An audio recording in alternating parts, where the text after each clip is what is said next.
In the year 1078, a monk named Anselm of Canterbury astonished the world by arguing that if it is even possible that God exists, then it follows logically that God does exist.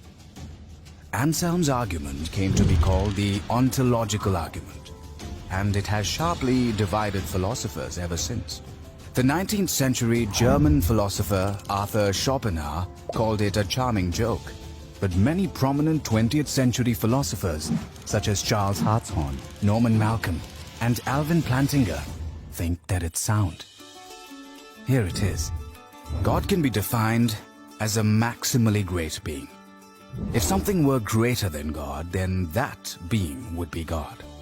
And in order to be maximally great, a maximally great being would have to be all-powerful, all-knowing, and morally perfect in every possible world. Possible worlds are simply ways the world could have been.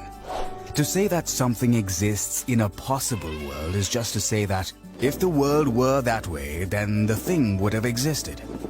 For example, even though unicorns don't exist in the actual world, it seems at least possible that they could have.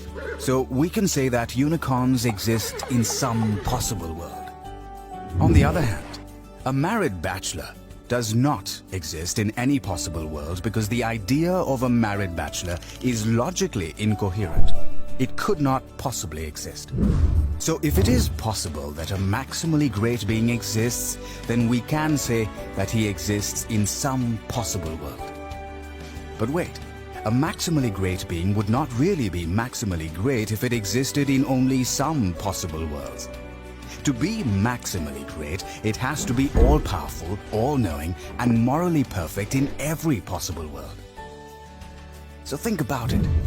If a maximally great being exists in any possible world, then it exists in every possible world.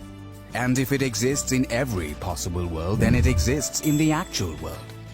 That is, a maximally great being actually exists. Thus, the atheist has to maintain not simply that God does not exist, but that it is impossible that God exists. Here's a summary of the ontological argument.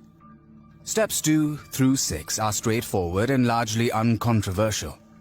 But what about point number 1? Clearly, if it can be shown that the idea of a God is logically incoherent, then the argument fails.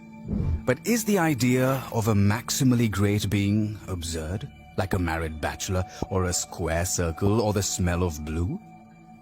This doesn't seem to be the case. The notion of an all-powerful, all-knowing, morally perfect being that exists in every possible world seems to be a perfectly coherent idea. But couldn't we parody this argument and make it work for anything? Why not say, it's logically possible that a maximally great pizza exists. Therefore, a maximally great pizza does exist? However, the idea of a maximally great pizza is not like the idea of a maximally great being. In the first place, there aren't intrinsic maximal values that make pizzas great. There could always be one more pepperoni to increase its greatness. It's not even obvious what properties make a pizza great. Thin crust or thick crust, extra cheese, anchovies? It's relative to the taste of the consumer. In the second place, a maximally great pizza would have to exist in every logical possible world. But that would mean that it couldn't be eaten. So it wouldn't really be a pizza, because a pizza is something you can eat. The idea of a maximally great pizza turns out not to be a coherent idea. The idea of God, on the other hand, is an intuitively coherent idea. Therefore, his existence is a possibility. And the ontological argument shows that if God possibly exists, then God actually exists.